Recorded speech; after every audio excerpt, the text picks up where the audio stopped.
See us first.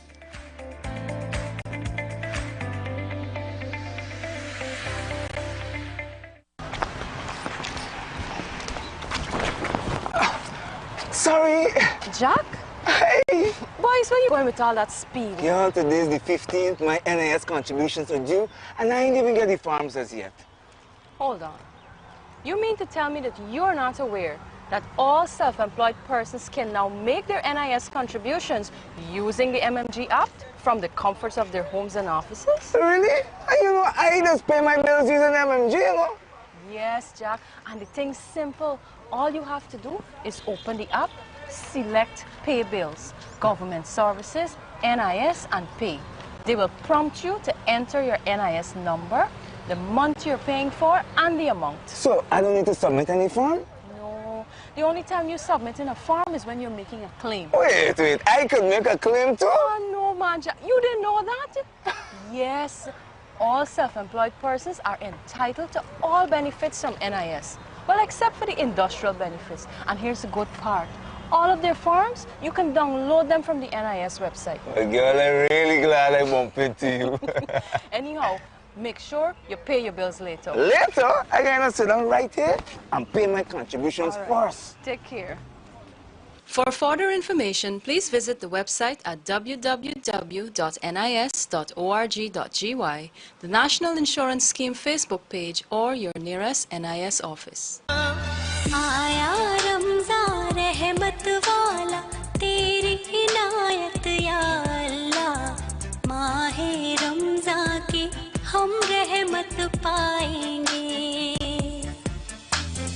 रोजा रखने की ताकत दे हिम्मत हमको या अल्लाह सजदे में हम अपने सर को झुकाएंगे. These nice products I spoke with proper things. Peppies, you get it best and least. Oh no, bless up. Okay. Pack up these things. Yellow, you put the things in the car. Loving you is easy cause you're beautiful. Do-da-do-da-do. I love you, and you, and you, and you, and you. I love all of you. Peppies, we put the pep back into your kitchen. And you. I love Peppies.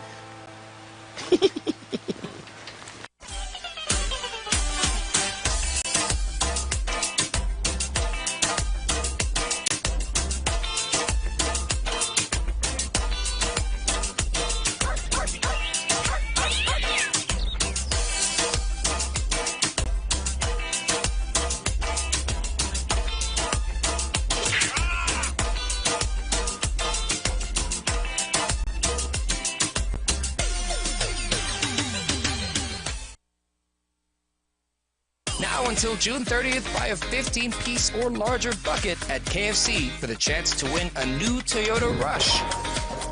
With 30 other amazing prizes, now's the time to treat the whole family. Taste the Rush in a bucket this Mother's and Father's Day at KFC.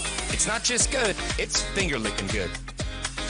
Looking for quality furniture at great prices? Check J&J Classic Furniture Store, located at 301 LBI Railway Embankment, East Coast, Demerara. Call 220-6783 or 628-9016. In stock chair sets, wardrobes, chest of drawers, suites, dining sets, TV stands, china cabinets, vanities and beds. It's J&J Classic Furniture Store.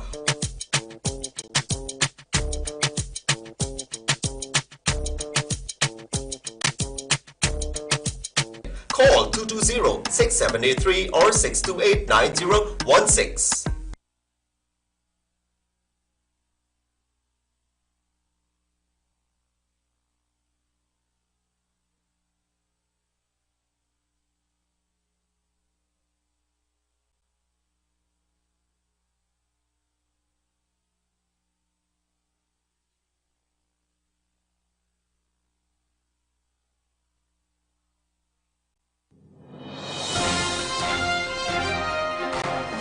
Your top stories this evening, sponsored by Courts, bringing value home. Hess boss says President Ali assured him of stay in Justice Kissoon's ruling for unlimited parent company guarantee. NISL given green light to start sale negotiations of Marriott Hotel, Jagdeo reports. Norton dissatisfied with LGE tiebreaker process says elections petition is likely recourse. And Pleasant's vendors issued removal orders says no dice, consultations needed. HGP Nightly News begins now.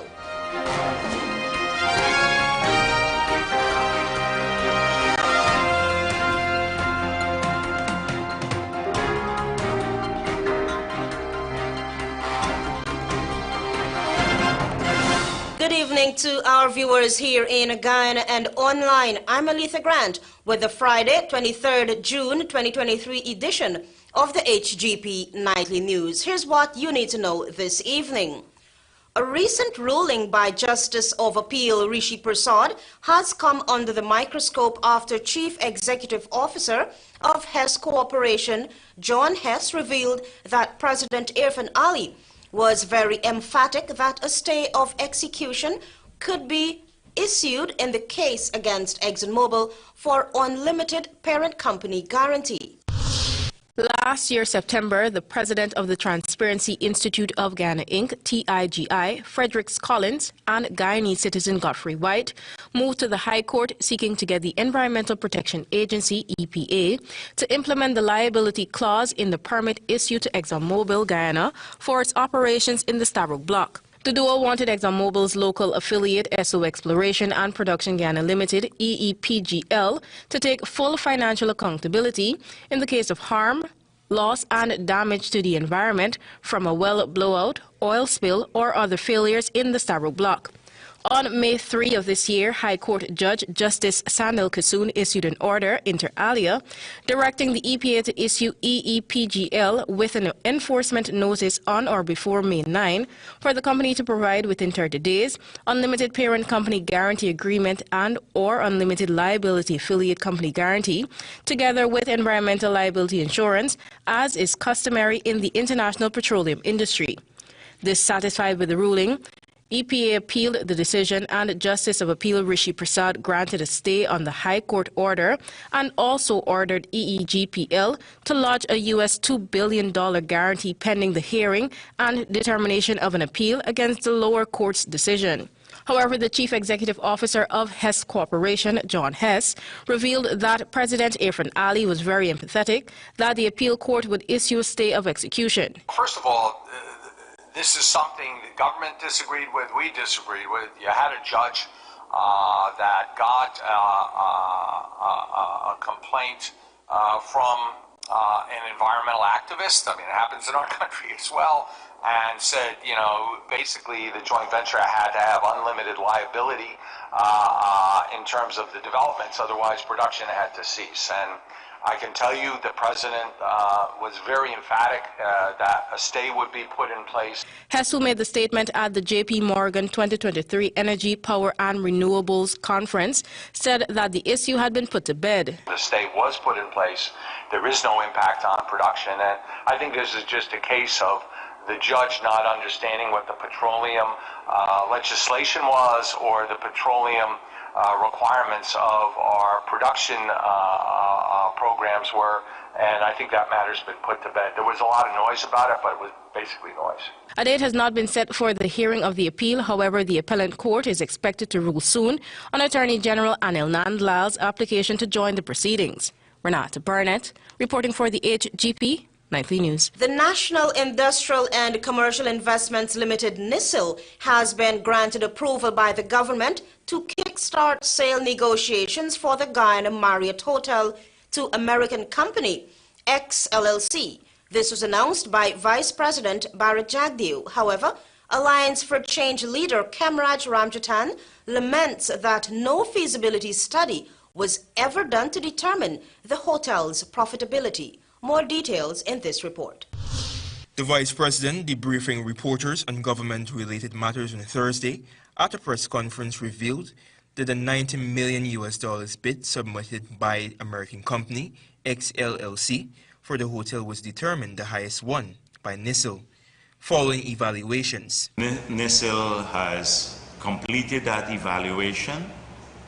They have ranked the firm that had a bid of 90 million as number one rank, the highest bid, and they've been given the authority to engage in negotiations with that company. The $90 million bid was submitted by U.S. businessman Rami El-Batrari, owner of X LLC. Comparatively, a $86 million bid was also submitted by Guyanese Ravindra Prashad. During the first phase of bidding, all bids were annulled since the government deemed it lower than the hotel's value. The reserve bidding value was $85 million. Worthy of mention, it is that in the first round of bidding, 6 bids were submitted, with the highest being $65 million. However, Jaldu a few months ago told journalists that this is relatively lower than the hotel's value. Though it is customary to conduct evaluation of bids to determine which one is ideal for investment or profit, a feasibility study must be done.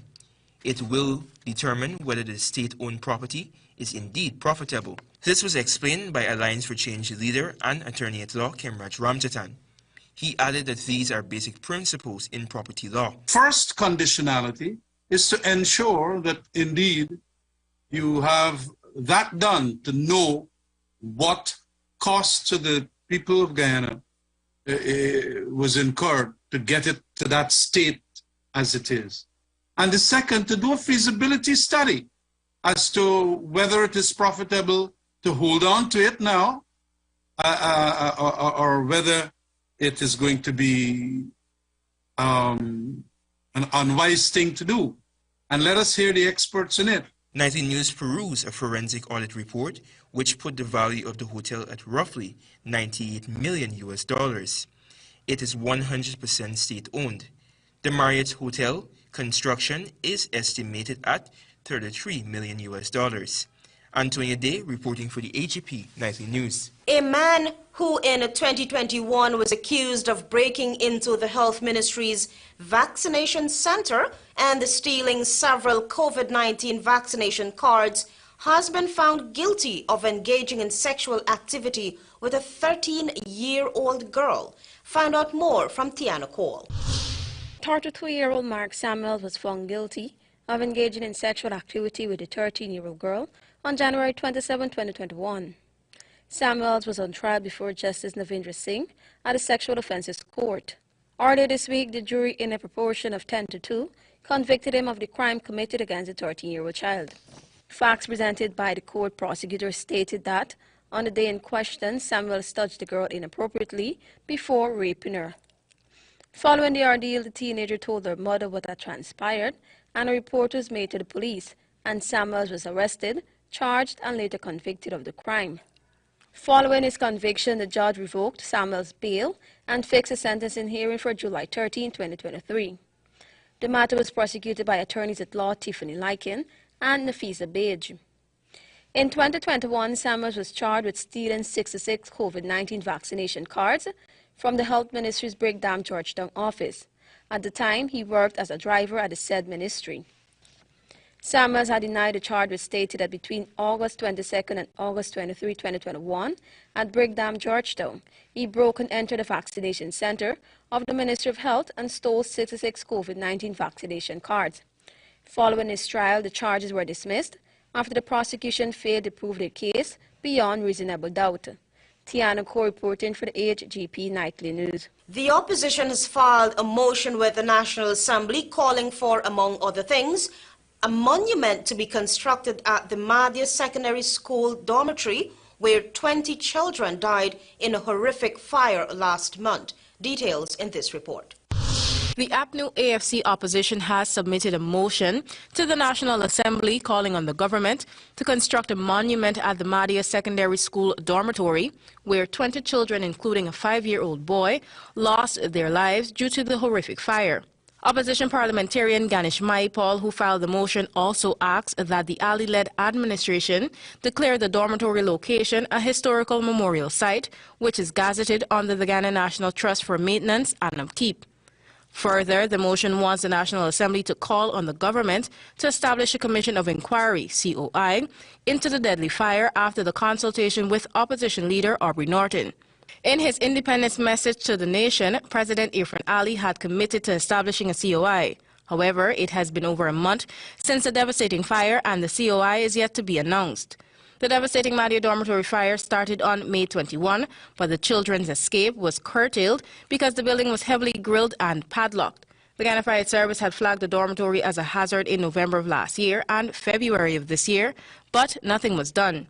Moreover, a report commissioned by the Minister of Education, Priya Manik-Chan, on the state of the dorms across the country with the assistance of UNICEF and the Canadian High Commission found the absence of fire safety measures, unsatisfactory conditions and the dire need for counseling for those at the Madia dormitory.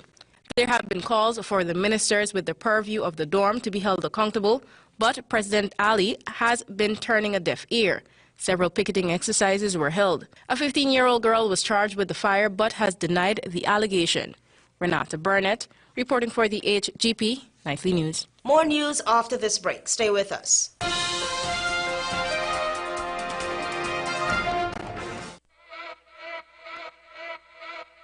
We got stoves, cook it, fry it, bake it, stew it, poach it, eat it, drink it, slurp it. At Quartz, you can get it. We got fridges, slurp it, chill it, freeze it, store it, crisp it, pack it, and stack it. At Quartz, you can get it. Washer, dryer, wash it, fluff it, spin it, dry it, clean it, fold it, wear it, sort it, and soak it.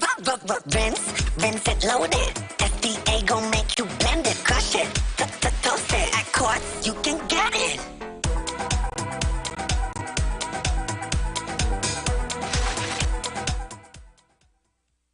We at SNL Electrical Agency believe that a good design begins with a great lighting plan. From ambiance lighting to statement chandeliers.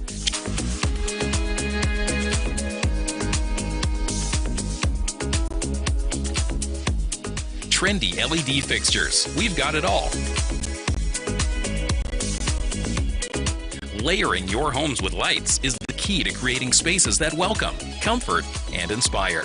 SNL Electrical Agency, importers and distributors of all electrical lamps, solar lights, cables, circuit breaker panels, AC units, and so much more.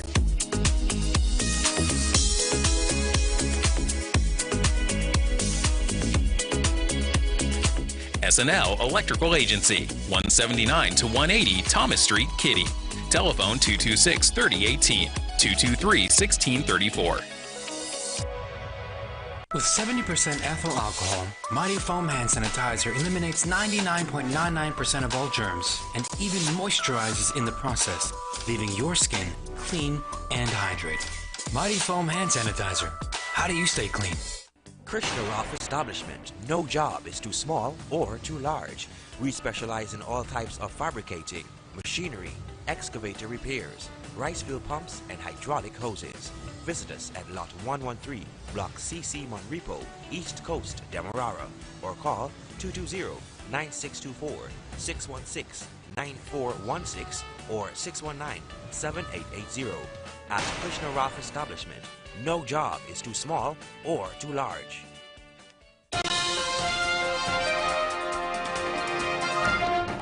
Welcome back. You with the HGP Nightly News. Unless consultations are held, it will not be business as usual. This is the position of the residents and the council members of Pleasance, East Coast, Demerara, after vendors plying their trade on the railway embankment were issued a notice by the Ministry of Public Works to remove their stalls within 7 days. Some 20 vendors who ply their trade on the railway embankment at Pleasance, East Coast, Demerara, were last Monday served with a letter from the Ministry of Public Works instructing them to remove their structures within 7 days. The letter seen by this newscast highlighted that the vendors have occupied the reserves with a tractor, a trailer, a derelict vehicle, and roadside vending.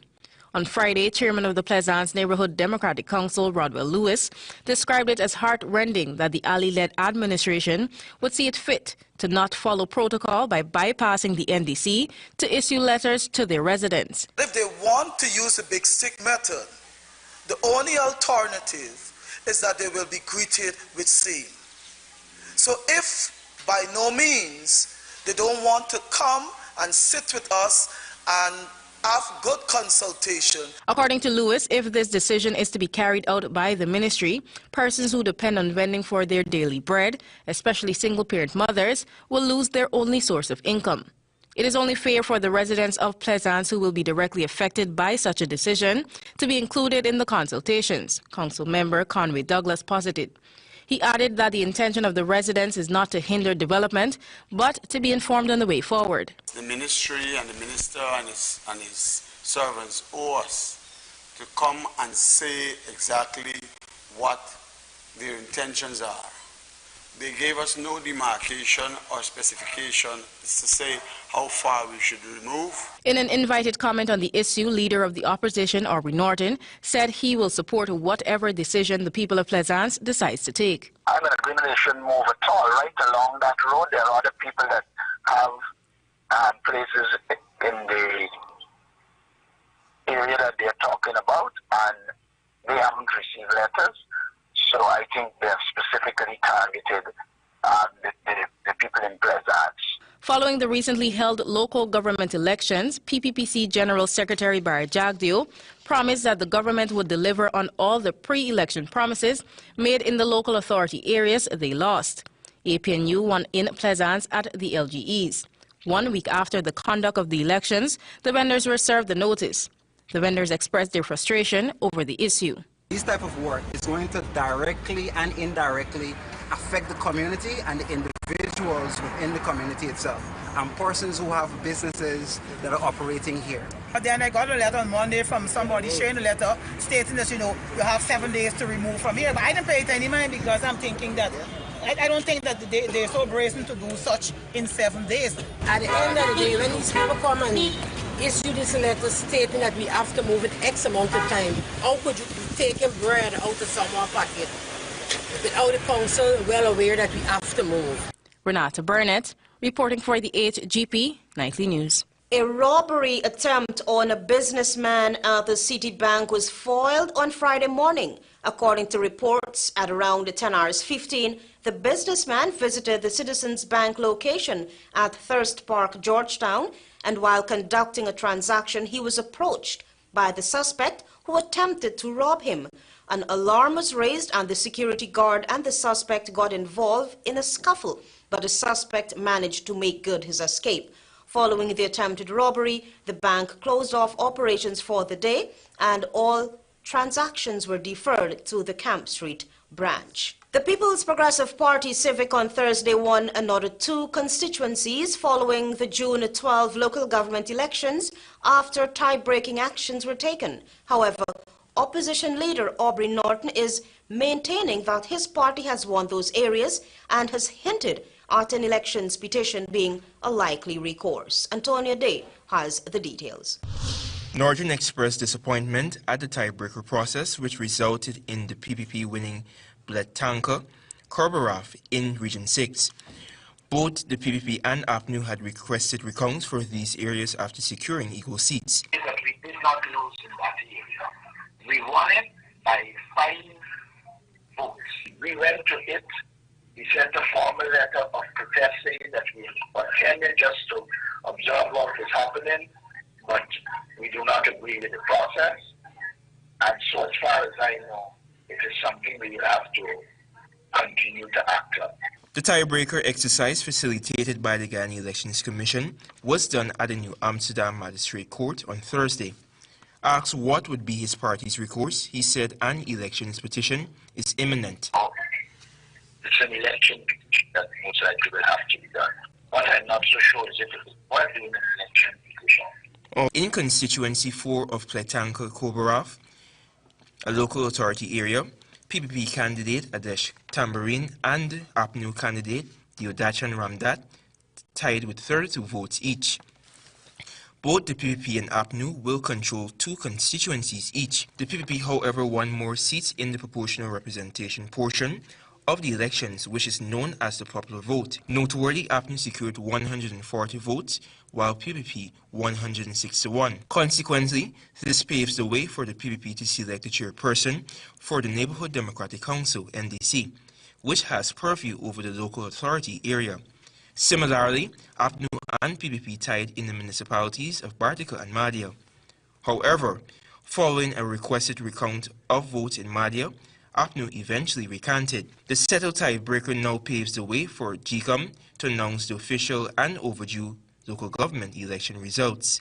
Antonia Day reporting for the HGP Nightly News. The Guyana Rice Development Board, the GRDB, has been ordered by the High Court to pay Essequibo Rice Miller, Vilvoorden Investment Incorporated, $70,000, which represents payments for rice the GRDB took from the company and exported to Panama. Find out more from Tiana Cole. In a separate case brought by Nazima Haq, trading as Golden Fleece Rice Investment, Justice Gina Prasad also ordered that the GRDB pay $308,000 along with interest for supplying rice it has never been paid for. In both cases, the cost of $1 million was imposed against the rice board. While GRDB contended that because they were not paid for the rice by Panama, they are unable to in turn pay the applicants. In support of this contention, they rely on a pay when paid clause in the contract. However, the judge in handing down his ruling found contrary to the contentions held by GRDB, it had a duty to pay under the contract it had with both rice milling companies. The claim brought by the Essequibo Rice Milling Company, Vilvoorden Investment Inc., was for a liquidated sum for the supply of a quantity of rice which was delivered to GRDB for export to Panama. Following GRDB's exportation of the rice to Panama, it had never received any payment. Consequently, the GRDB had not paid its supplier, the applicants. Back in 2022, the applicant instituted proceedings against GRDB, seeking, among other things, the full sum of $77,000, which it said had been owed by GRDB, which had requested that it supply long-grain white rice between August 1 and November 7, 2018. On April 30, 2018, a contract was signed between the government of Panama and the then APNU AFC administration for supplying some 9,000 tons of rice, with the GRDB being the facilitator. Reports indicate that a partial payment was made after the rice was shipped, but the balance, which has now accumulated significant interest, remains outstanding to date. Another contract was signed in 2019, but there is still an outstanding payment. Tiana Ko reporting for the HGP Nightly News. Stay tuned for more news after this break. Cleanup, we can help. Sevon's Waste Management skip bins can be provided for home renovation projects, yard cleanup, or construction project. It's simple. Step 1, give us a call. Step 2, we put down the bin. Step 3, load it up with all of your junk. Step 4, we take it away. That's simple. Bins are also available in various sizes, so there is no job that is too big or too small. Call Sevon's Waste Management today at... Oh my lord! I just love to shop in this store. My customers, them gonna love all these things. So many different things in one place.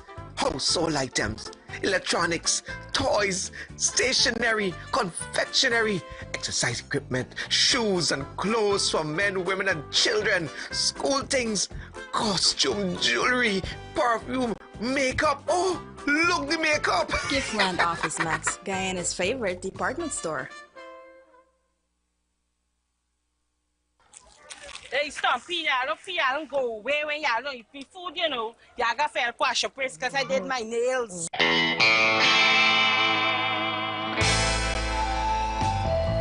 When is somebody more they're gonna make a nice cake, it's not gonna cake on upon the same.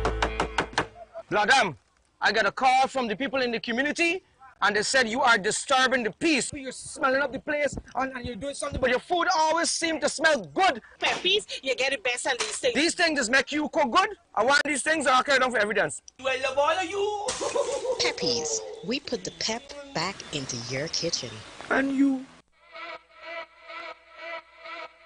We got stoves. Cook it, fry it, bake it, stew it, poach it, eat it, drink it, slurp it. At Quartz, you can get it. We got fridges, slurp it, chill it, freeze it, store it, crisp it, pack it, and stack it. At Quartz, you can get it. Wash washer dryer, then wash it, fluff it, spin it, dry it, clean it, fold it, wear it, sort it and soak it, rinse it, load it. FDA gon' make you blend it, crush it, toast it. At Quartz, you can get it.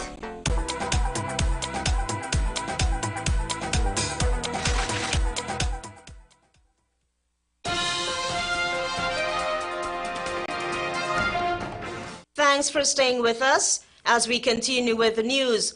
While Alliance for Change, the AFC member David Patterson has accused the Public Procurement Commission of being inept and overlooking issues relating to the discriminate award of government contracts, the PPC Commissioner Joel Bagwandin has flayed the Member of Parliament for peddling misinformation.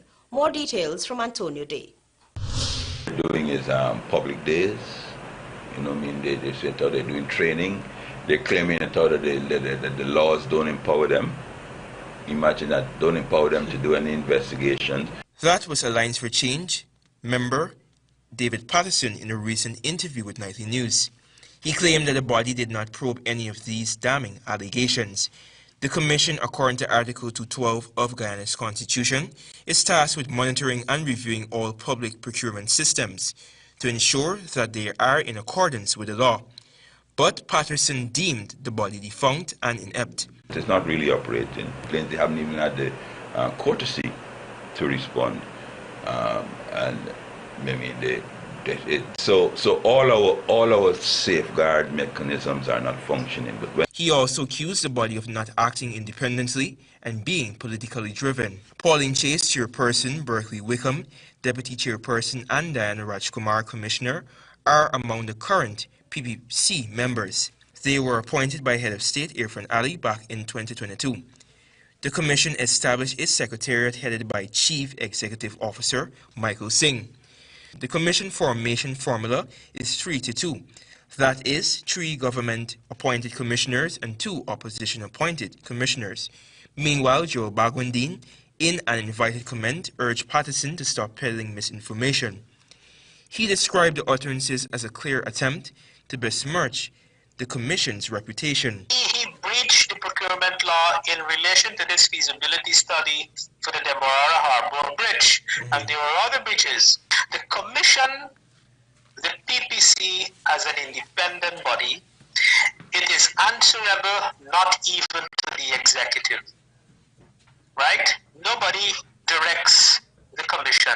The Public Procurement Commission can approve or disapprove procedures for public procurement or disseminate rules and procedures for public procurement, he highlighted. It can also recommend modifications to public procurement entities. According to Bagwandin, all of these are done independently. Our meetings, in our statutory meetings, where when the 5 commissioners meet, I said we should not entertain any complaints from David Patterson because he is seeking to direct the Commission, which we cannot allow ourselves to be directed by politicians. Antonio Day reporting for the HGP Nightly News. The grand finale of the highly anticipated Miss Guyana Culture Queen is set for this Saturday, and the 9 delegates vying for the coveted crown promises a production like no other. They intend to showcase why they deserve to be crowned Miss Guyana Culture Queen. Renata Burnett sat down with 2 of the delegates and filed this report. This Saturday, a new Miss Guyana Culture Queen will be crowned and given the honor of representing Guyana at the Miss Caribbean Culture Queen pageant come August in St. Kitts and Nevis.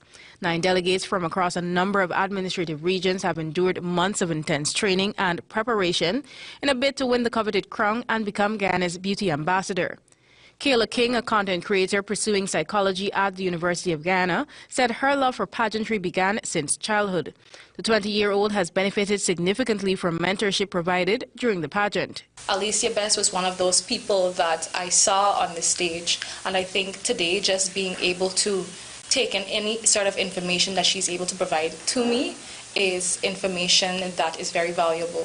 24-year-old Kerry Duncan, a general clerk at the Ghana Police Force headquarters and second-year student at the University of Ghana, is a first-timer to the pageantry stage. The medical rehabilitation student said the pageant has increased her self-awareness. I thought for several years that I would have lost my boldness and my braveness. However, for the past few months, I've found myself in a place where I haven't been in a very long time, and it's a place of assertiveness and confidence. Both contestants are fully prepared and ready to make their country proud if given the opportunity. I would say that I'm prepared because when I decided to foray this journey, it was with the intention of being able to represent my country, Guyana, on an international stage. And I think it is the same way for the rest of the contestants too. I mean, looking at the lineup, it's a lineup of beautiful women. For you to even be a part of the pageant, you have to believe that I am a Guyanese and I can represent my country, regardless of the good or the bad.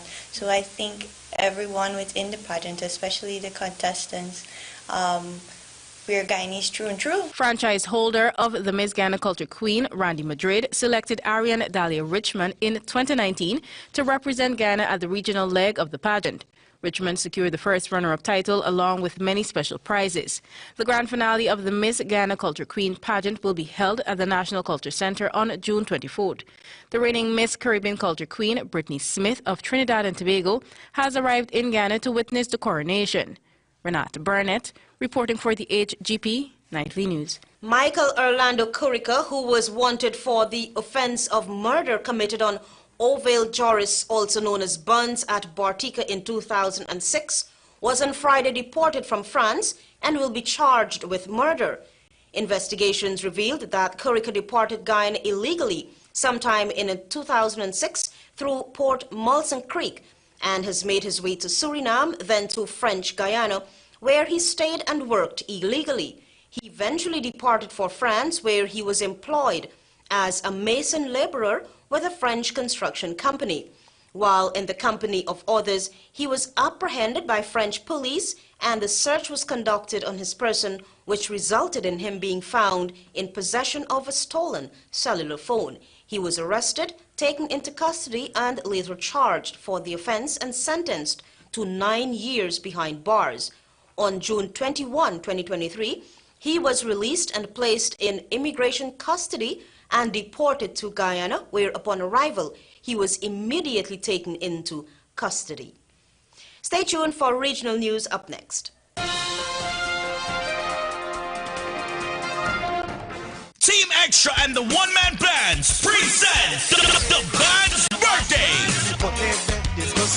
Celebrating 30 years of one-man band in Guyana. 10 of the best one-man bands all across Guyana and New York for one night, one stage on Saturday the 24th of June 2023 at the National Park. Side attraction, Granny performs live. Dancing competition, walls 30,000. Dance hall 30,000. The oldest couple at the party wins $30,000. Early bird 1,500. Wow, stocks last. Ticket location, White Castle Fish Shop, Just Your Size Boutique, Orange Walk, Fireside Grill, Highway Cafe, Suicide Junction, and Extra Beer, Stabic Market location. Compliments of Fireside Grill and Chill and Extra Beer. The band's birthday. Team Extra presents Creek Slag 2023 live on stage. From Trinidad and Tobago, Lady Lava. Yeah, we don't know it's Lady Lava, Queen of the Freak, and I will be live in Guyana on the 2nd of July. Aziza, Kusta, Linden Highway, I'll come out and represent. Lady Lava. You have a girl well I like him more. You have a girl well I like him more. Granny.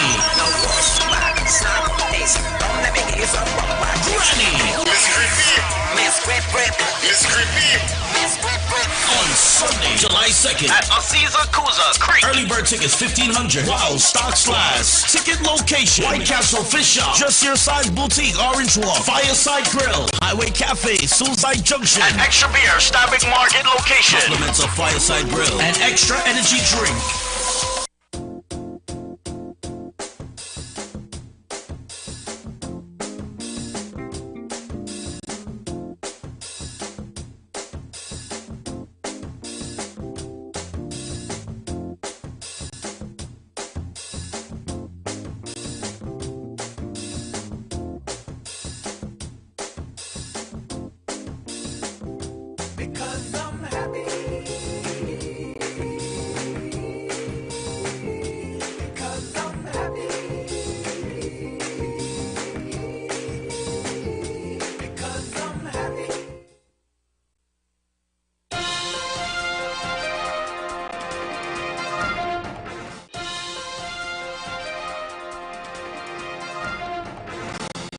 Good evening and welcome to Friday's edition of the Regional News. Bahamian authorities are being urged to allow for a 2-week gun amnesty as the country deals with the escalation of gun violence. State Minister of Social Services and Urban Development, Lisa Ramin, said Police Commissioner Clayton Fernandez will call for the amnesty and that he would seek a declaration for the amnesty program from Prime Minister Philip Davids. The Commissioner of Police will be seeking a declaration for a 2-week gun amnesty, which will give persons in possession of illegal firearms the opportunity to surrender weapons without jeopardy and prosecution. Ramin said the initiative is part of the Urban Renewal and Royal Bahamas Police Forces, quote-unquote, Say No to Guns campaign, which is to be launched shortly. She said people who surrender illegal firearms will not be prosecuted, but they would not be rewarded financially. The governments of St. Lucia, Martinique, and Dominica have discontinued tropical storm warnings following the passage of Tropical Storm Brett. St. Vincent and the Grenadines, however, remain on the tropical storm warning. Brett is now 260 kilometers east of St. Vincent and has winds that are near 95 kilometers per hour. On the forecast track, the center of Brett will continue moving westward away from the Windward Islands and across the eastern and central Caribbean Sea during the next couple of days. And now for some international news. A deep-sea submersible carrying 5 people on a voyage to the century-old wreck of the Titanic was found in pieces from a catastrophic implosion that killed everyone on board, the U.S. Coast Guard said, ending a multinational 5-day search for the vessel. A robotic diving vehicle deployed from the Canadian ship discovered a debris field from the submersible Titan on Thursday morning, on the seabed some 1,600 feet from the bow of the Titanic, beneath the surface in a remote corner of the North Atlantic. The Titan, operated by the U.S.-based company Ocean Gate Expeditions, had been missing since it lost contact with its surface support ship on Sunday morning, about 1 hour and 45 minutes into what should have been a 2-hour dive to the world's most famous shipwreck. 5 major fragments of the 22-foot Titan were located in the debris field left from the disintegration, including the vessel's tail cone and 2 sections of the pressure hull, Coast Guard officials said. No mention was made of whether human remains were sighted. Those on board was the company's founder and chief executive officer, Stockton Rush, who was piloting the Titan.